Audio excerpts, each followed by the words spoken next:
Okay, so now that we've studied the natural logarithms, natural exponentials, logarithms with other bases other than e, we know about inverse functions, we move to a topic that jumps way back to when you were in the very first few weeks of Calculus 1. So in particular, recall like, I guess I'll give examples like, if you were looking at limits of quotients, for example, like the limit as x goes to -1, 2x squared minus 2 over x plus 1. If you tried to evaluate this limit by plugging in the limiting value, you would get 0 over 0, right? Or maybe if you were looking at limits as x was tending towards infinity for something like 3x squared all over 4x squared plus 1 or something like this, then this would have infinity over infinity. I don't know if you recall these problems that would occur. And these were called indeterminate forms.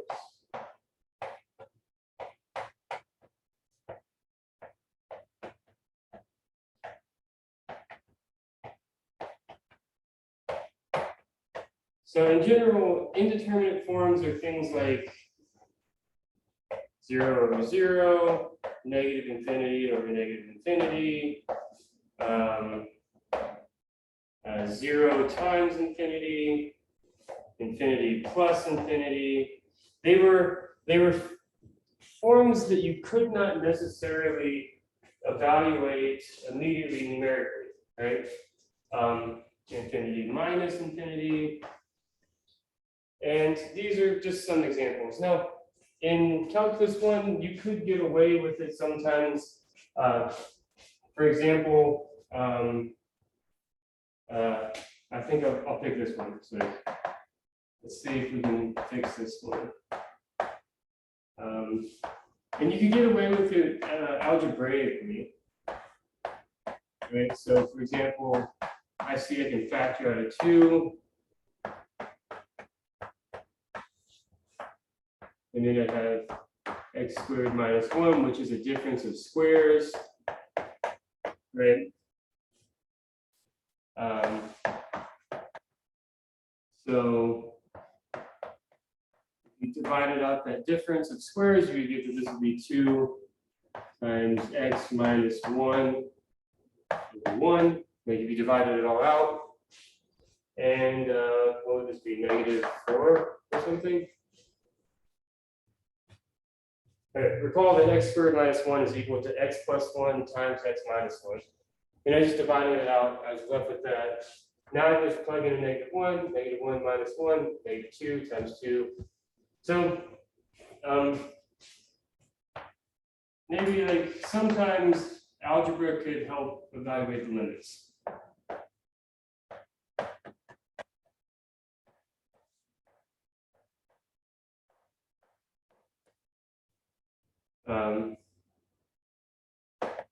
I'll say algebraic techniques help,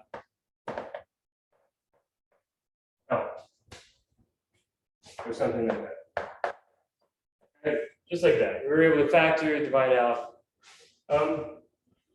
Many times they can't.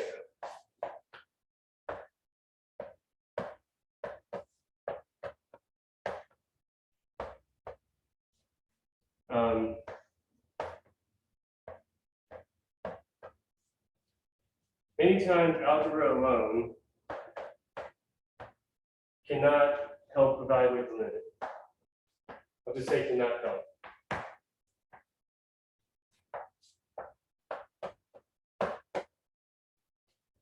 Okay. So for example, like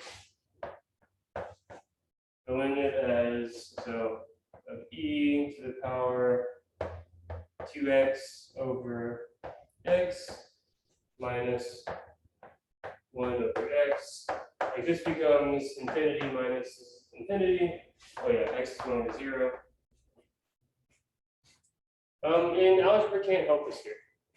And the reason for that is, the reason why algebra can't always help us evaluate this is because algebra alone is just like kind of like a static subject, right? It doesn't study rates of change like calculus would. But as I just said, calculus can measure rates of change. And if these are both going to infinity, we can somehow measure which one is going faster to infinity, right? Like if this one was going much faster to infinity than that one is, then maybe this still becomes a number, right? For example,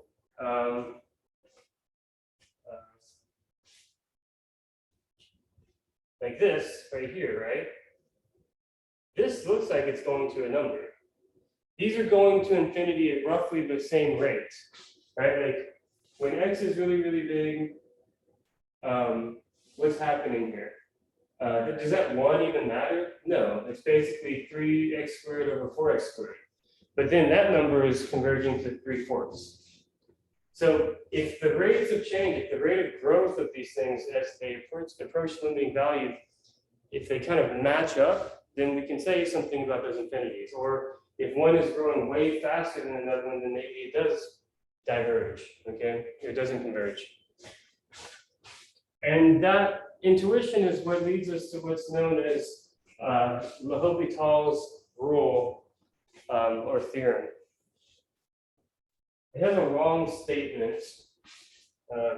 I'll try to condense it down as best I can.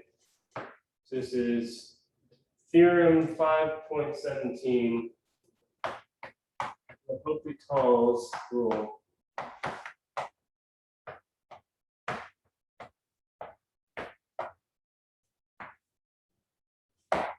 Okay, so, all right.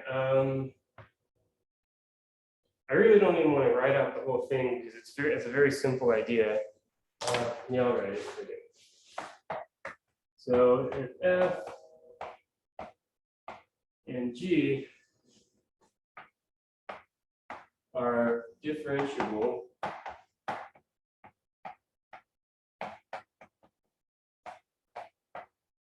on the closed or the open interval AB, okay, except possibly at C,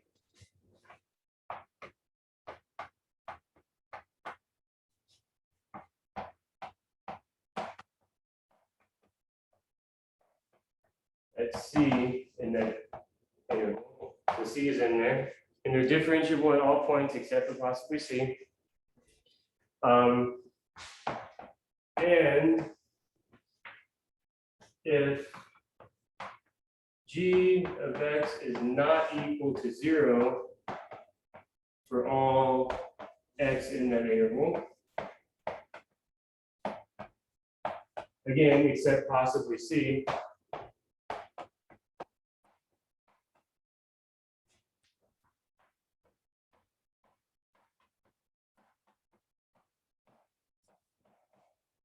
then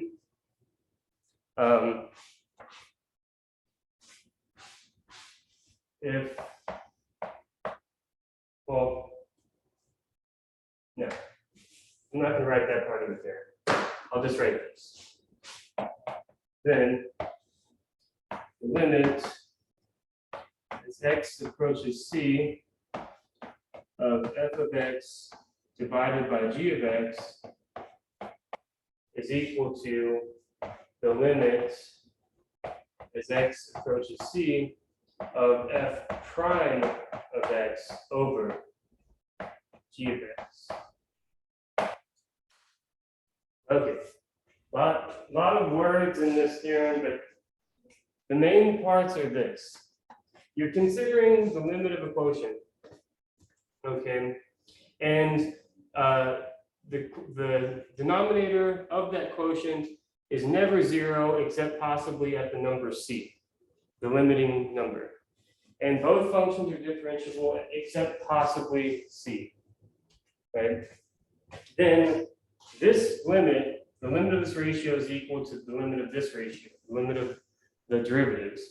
And again, all of this statement is mainly just concerned about making sure that g is not equal to 0 in the denominator. But but this goes back to what I was saying about like how fast are these ratios going, right? The derivative is telling us the rate of change. And if the rate of change of this is relative to the rate of change of that, basically the same, then this should go to the same number. And that's at least how I interpret this theorem. But practically speaking, you just need to know when to use it and how to use it. So let's look at some examples of using that theorem.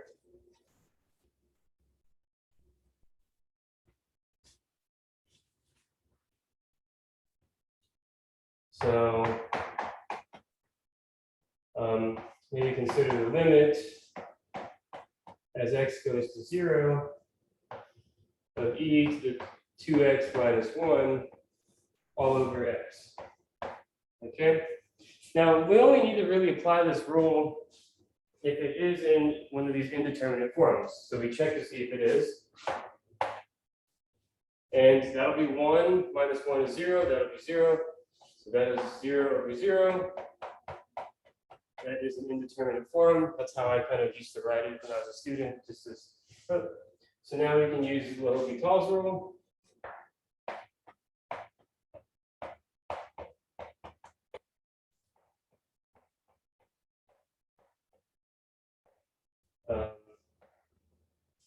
So I just state it, and then I write it out. Limit as x goes to 0 of this quotient, 2 right there.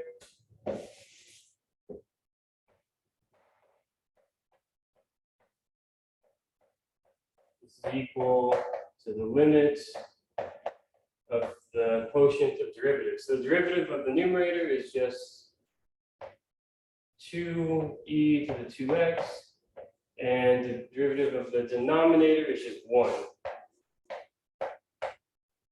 So now we plug in 0 and we get this is 2. Okay.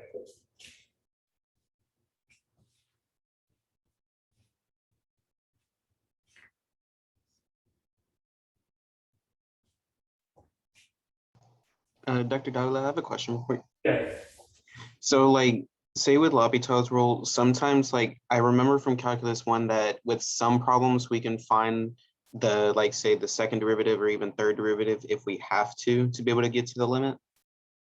Yes. So you can keep on taking derivatives as long as it's you keep on running into indeterminate forms. Right.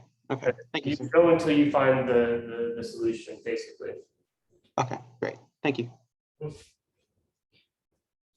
let's look at another one.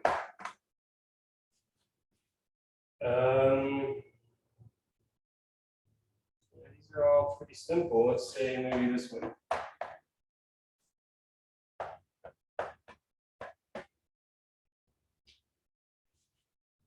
Okay, and say x squared over e to the minus x. Something like that. Okay, so this would become positive infinity. Oh, so actually I could rewrite this. It's like 1 over e to the power x. Like that.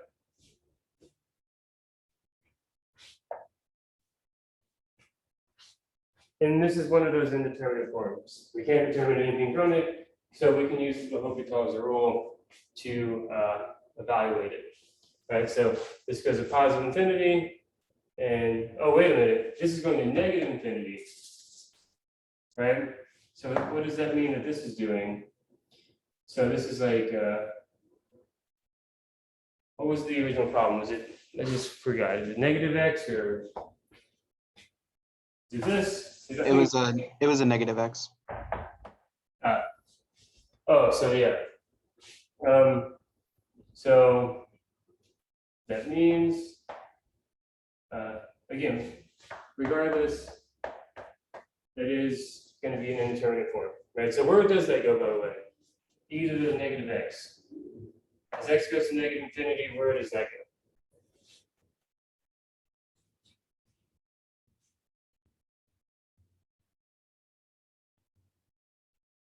This is still positive, right?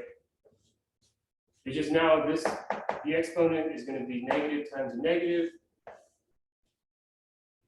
like that.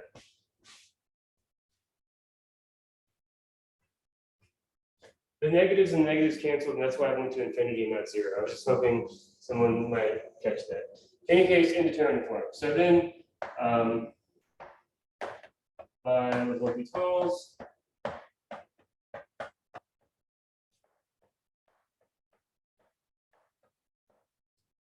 we have use the apply. We take the derivative of the numerator and the denominator.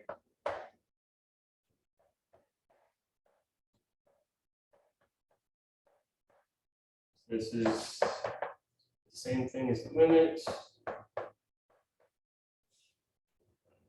2x all over negative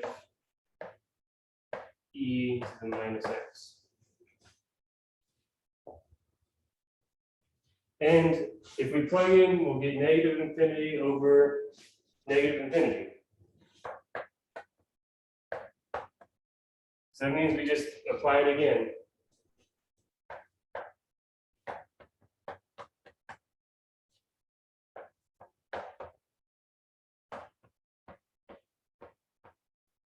So this would be 2 over e to the minus x.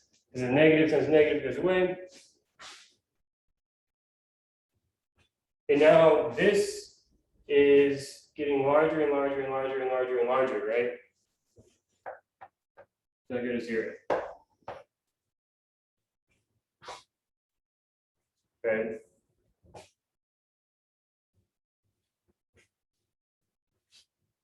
Agree? And this should make sense, by the way. The exponential function grows much faster than the polynomial function. So negative times negative, that's like e to the power x. And this is always positive. So it's like it's like x squared over e to the power x. And e to the power x is growing much faster. It's going to overtake this quotient and go to 0. Okay? It's like that doesn't even matter once x is negative enough. Okay, I'm going to keep it up there just so you can have that as reference over there.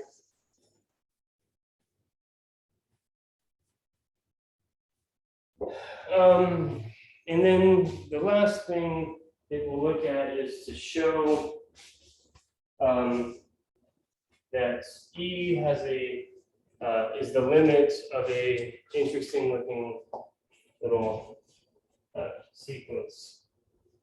Okay, so maybe example,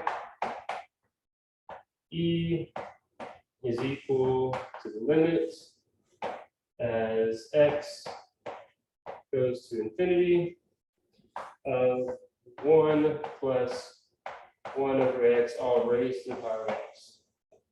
Okay, so this transcendental E is equal to this limit. And we can show this using the properties of natural logs and the Hopitals rule in a few lines. So let's go ahead and argue why this is true. So we're going to assume that this limit exists, and then we're going to set y equal to it. So assuming that is equal to it, so maybe like assuming this limit exists.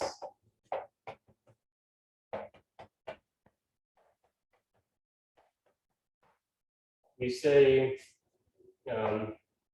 we let y equal to the limit.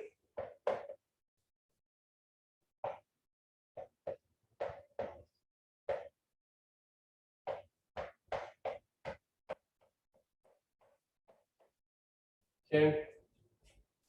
Now, if y is y is the thing we need to find out what it is. We're hoping that it's going to be e. Okay, so we're trying to prove this equation. We don't know what it is, but we hope it's going to be e. We hope that we can somehow derive this. So we let y equal that, and our goal is to eventually show that y is going to be e. Okay, so next I'm going to take the natural log on both sides. So natural log of y is equal to the natural log of this limit.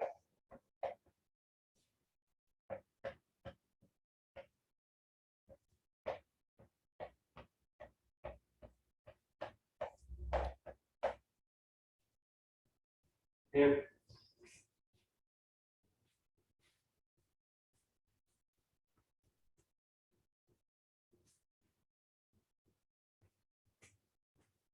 Okay, now the natural log is a continuous function, so we may pass it through the limit. Right, so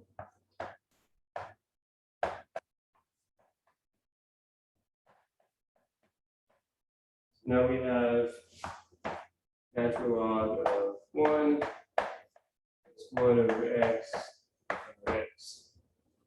And that's because natural log is continuous. Now, I'm going to use the rules for exponents to bring that x down.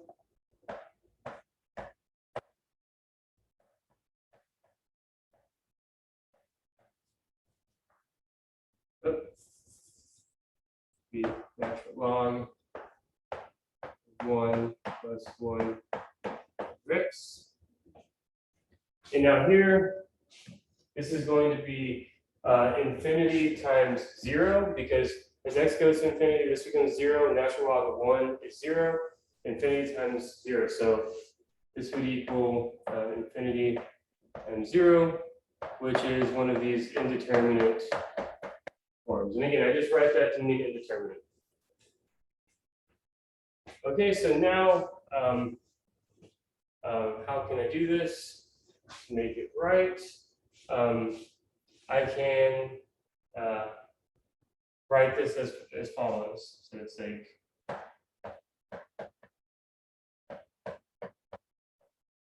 I'm trying to write it as a quotient, right?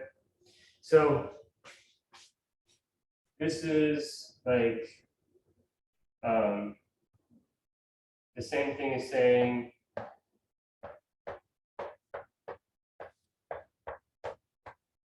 it's 1 over x. I know I'm going to run out of room.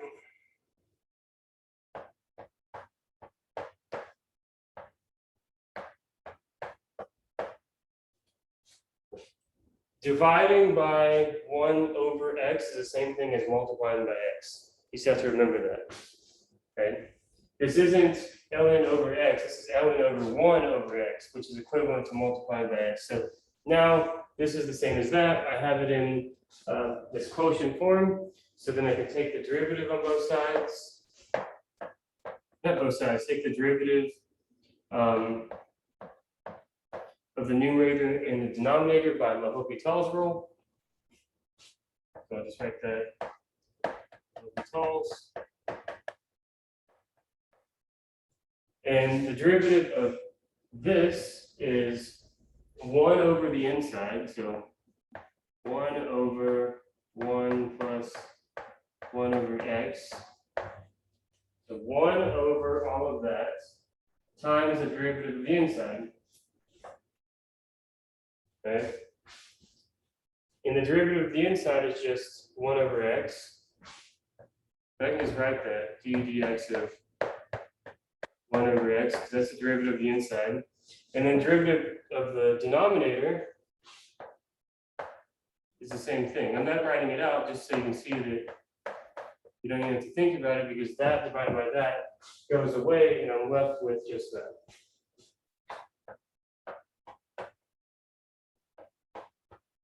And then there's x goes to infinity of 1 over 1 plus 1 over x, which means that this limit equals 1.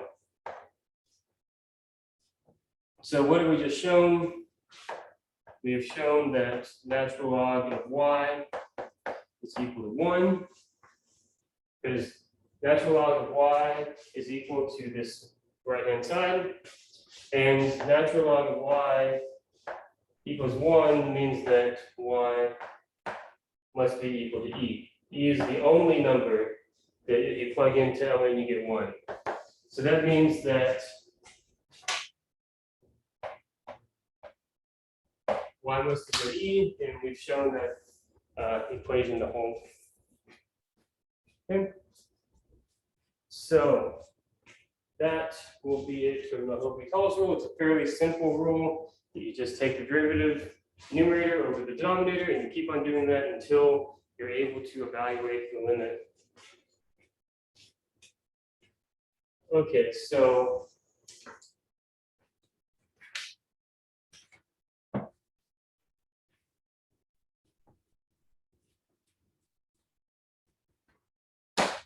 from this section, the suggested homework 7 through 33 odd and 69 through 74. And that would be it for this lecture on indeterminate forms in the Hopitals rule.